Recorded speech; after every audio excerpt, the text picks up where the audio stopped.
to Caesarea Philippi.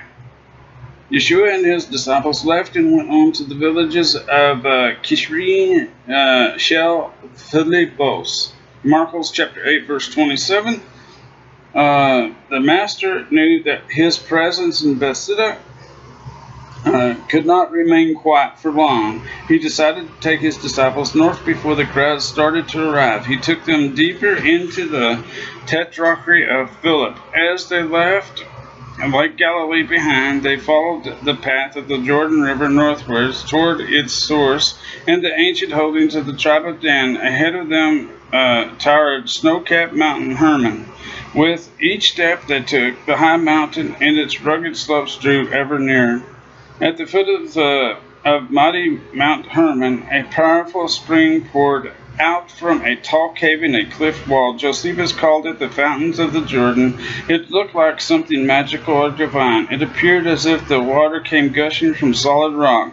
In the centuries before the master, Ptolemaic kings and Seleucid kings built shrines and temples to the god Pan at the spring, and since then people called the site of the spring Peneus or Banius, and the surrounding area Panion. Herod the Great built a temple of white marble at the location in honor of Caesar Augustus. Herod's son Philip the Tetrarch took the location for the capital city of his territory of Batanea. He called it Caesarea in honor of Augustus. The Gospel writers referred to it as Caesarea Philippi, Caesarea of Philip, to distinguish it from Caesarea on the Mediterranean coast. Archaeology at the site indicates that in the days of the master, Caesarea Philippi had temples and idols dedicated to a pantheon of deities. Although Philip the Tetrarch was a Jewish king, his capital city was not a Jewish city. Although a Jewish population inhabited a quarter within Caesarea Philippi, the city was largely pagan in both population and culture. The master did not enter that wicked city at all. Instead, the Gospels say, Yeshua came into the district of Caesarea Philippi, Matthew chapter 16, verse 13, and he went on along with his disciples to the villages of Caesarea Philippi, Mark chapter 8, verse 27. Who do people say that I am? That the Lord is, Yeshua and his disciples left and went on to the villages of Kishrin, Shel, Philippos. On the road he asked his disciples and said to them, What do sons of men say about me? Who am I? Marcos chapter 8, verse 27. The master did not undertake an outreach mission to Caesarea Philippi. He went north to find privacy where he could begin to re-educate his disciples about the meaning of Messiah. Like the blind men whose partially healed eyes could not distinguish between people and trees, the disciples had only begun to see. Like the blind man who needed a second touch from the master to completely clear his vision, the disciples needed clarification. In those days, as they were still on the way, they stopped to pray, and it happened that while he was praying alone, the disciples were with him. And he questioned them, saying, Who do the people say that I am? Luke chapter 9, verse 18. The disciples told the master about the various rumors and speculation they had heard over the last year or so. Some had confused him with John the Immerser. Others, such as Herod Antipas, wondered if he might be John the Immerser returned from the dead in one form or another. Others believed he might be the prophet Elijah, who in Jewish folklore appeared from time to time and needed to come to herald the Messiah. Others speculated that he might be Jeremiah the prophet, raised from the dead, or perhaps a prophet like Jeremiah, warning of an impending conquest and exile. According to some, Jeremiah would return as a messianic forerunner like Elijah. Others believed he came as one of the prophets of old, or in the spirit of the prophets. No one suggests he might be the Messiah. For his part, Yeshua had not directly claimed to be the Messiah. He referred to himself as the Son of Man, a cryptic reference to the eschatological divine man that fills the role of Messiah. But the unusual apocalyptic title left room for uncertainty. He referred to himself as the bread of life. The true bread descended from heaven, but no one understood what he meant by that. He referred to himself as the Son, but other Galilean Hasidim and holy men also expressed their relationship to God in those filial terms. When the demons were coming out of many shouting, "You are the Son of God," he silenced them. He would not allow them to speak because they knew him to be the Messiah. Luke chapter 4, verse 41. The disciples hoped from the outset that they had found the Messiah, but Yeshua himself had never confirmed their hopes. Instead, he seemed to confound every messianic expectation. Instead of raising an army to liberate Israel, he evaded the crowds and fled from those who wanted to make him king. Instead of rallying the nation beneath his standard of war, he spoke of meekness, peace, forgiveness, and love for enemies. Instead of gratifying the religious devout who prayed and yearned for Messiah every day, he disenfranchised them and offended their sensibilities. Instead of punishing the sinners of Israel, he ate and drank with tax collectors. When asked to give some sign to validate his claims, he refused. His conduct left people so baffled that even John the Immerser wondered if Yeshua was the one to come, or if there might be another, more appropriate Messiah still coming. When he comes this next time, he will come in judgment, and this is the time you do not want to be on his bad side, I guarantee you. Moreover, our Master's message about the kingdom of heaven seemed self-contradicting. He continually proclaimed that the kingdom was at hand, but day after day the Messianic era had not yet begun. The kingdom was always at hand, but never arriving. Rabbi Yeshua, Jesus, put the question directly to his disciples, "But who do you say that I am?" Continuing on, Simon's confession. "You are the Messiah." He asked them, saying, "And you, what do you say about me? Who am I?" Petros answered and said to him, "You are the Messiah." Marcos chapter 8, verses 29 through 30.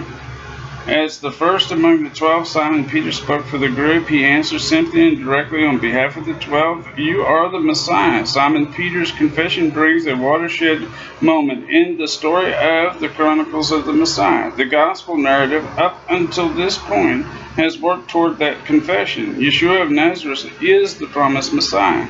The confession required a declaration of faith. Yeshua had not accomplished the messianic mission predicted by the prophetic, the defeat of Israel's enemies, the restoration of Zion, the ingathering of the exiles, the reestablishment of the throne of David, the institution of the messianic era, and the resurrection of the dead. The declaration still requires the same leap of faith. To this day, those who confess Yeshua as the Messiah are called believers because we believe he will accomplish the messianic work and take up the throne of his father David, on the evidence of his resurrection from the dead.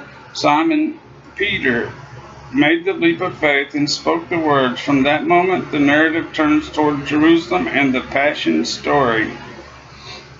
Revealed from heaven. Oh, your gladness, Shimon Bar Yonah. For flesh and blood did not reveal this to you, but my Father who is in heaven. Matthew chapter 16, verse 17. All three synoptic accounts offer different versions of Peter's confession. Mark's form is the simplest. Matthew seems to express a higher Christology. Luke's falls between the other two. Compare Matthew chapter 16, verse 16. You are the Messiah, the Son of the living God. Mark chapter 8, verse 29. You are the Messiah. Luke chapter 9, verse 20. The Messiah of God. In the Gospel of Matthew, Simon Peter says, "You are the Messiah, the Son of the living God." The Master praised Simon Peter and proclaimed him blessed, Asherah, above the other disciples, because the secret had been revealed to him. Somehow Simon Peter had grasped the divine nature of the Master's concealed spiritual identity, the Son of God. Flesh and blood had not revealed the secret to Simon. The Master himself had not revealed it or made that claim before his disciples. He never told his disciples, "I am the Son of God," nor had he allowed even the evil spirits to speak those words, though he had often alluded to the matter, hinted toward it, and spoken in veiled language. He had kept the revelation quiet. Yeshua recognized that Simon Peter's revelation came not from human beings, but from God, because he himself had once received an identical revelation from heaven. On the day of his immersion, our Master Yeshua heard the same pronouncement spoken over him when a voice came out of the heavens and declared, "You are my beloved Son, in you I am well pleased." Mark chapter 1, verse 11.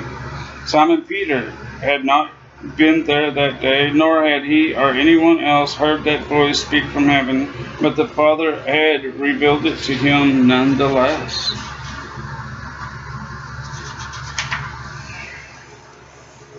Rabbi Lichtenstein explains that Simon grasped the hidden secret that Yeshua was truly the Son of God according to the Spirit of holiness, as it says in Romans chapter 1, verse 4. "You are the Messiah," equals born of a descendant of David or David according to the flesh. The Son of the living God equals declared the Son of God with power by the resurrection from the dead according to the Spirit of holiness. Upon this rock, and I also say to you that you are Petros, and upon this rock I will build my community, and the gates of Sheol will not overpower it. Matthew chapter 16, verse 18. Simon Peter identified Yeshua as the Messiah, the Son of God. The Master responded by identifying Simon as the rock. He did not give him the name here. All four Gospels use the name Peter throughout. According to John chapter 1, verse 42, the Master gave Simon the nickname when he first laid eyes upon him. "You are Simon, the son of Jonah. You shall be called Cephas," which is translated Peter. The word Cephas is a Greek transliteration of the Aramaic word for rock, Kepha. The Gospel of John explains that Kepha means the same as the Greek word Petros. Rock, Shimon bar Yonah, seems to have been known thereafter by both epithets, Kepha, Cephas, and Petros, Peter. Figure 53. Simon, Kepha, Petros. Cephas, rock, Aramaic transliterated to Greek. Kepha, rock, Aramaic. Petros, rock, Greek. Petros, rock, Greek loanword in Hebrew. Punning off of his chief disciple's nickname, the Master said to Simon, "I also say to you that you are Petros, and upon this Petra, rock, I will build my assembly." Much has been made of the wordplay between the Greek Petros and Petra. But how is such wordplay possible if Yeshua spoke Hebrew or Aramaic? One scholar points out that the Greek word Petra appeared as a common loanword in Rabbinic Hebrew. Simon probably answered to both Petros and Kepha. As the first to make an explicit confession of faith in the messianic identity of Yeshua, Simon Peter became the foundation for Messiah's assembly. The Master's words appear to allude to an old parable about Abraham. A parable. Once there was a king who sought to build a palace. He began to dig, going further down, to lay a foundation. But he found only swampy soil, and so it was in many places. He was not able to build until he dug in one place, and there he found a bed of Petra. Thus he said, "I am building and placing foundations here," and he built. So too, the Holy One, blessed be he, sought to create the world. He was sitting and scrutinizing the generation of Enosh and the generation of the flood, and he said, "For what shall I create the world, and let those wicked men arise and vex me?" But when the Holy One, blessed be he, saw Abraham arise in the future, he said, "Behold, I have found Petra to build upon, and to lay the foundation of the world." Thus he called Abraham rock, Zer, as it says in Isaiah chapter 51, verses 1 through 2. "Look to the rock from which you were hewn," and he called Israel's rock Jearim, Yalkut Shimoni, 11.766. Whoops.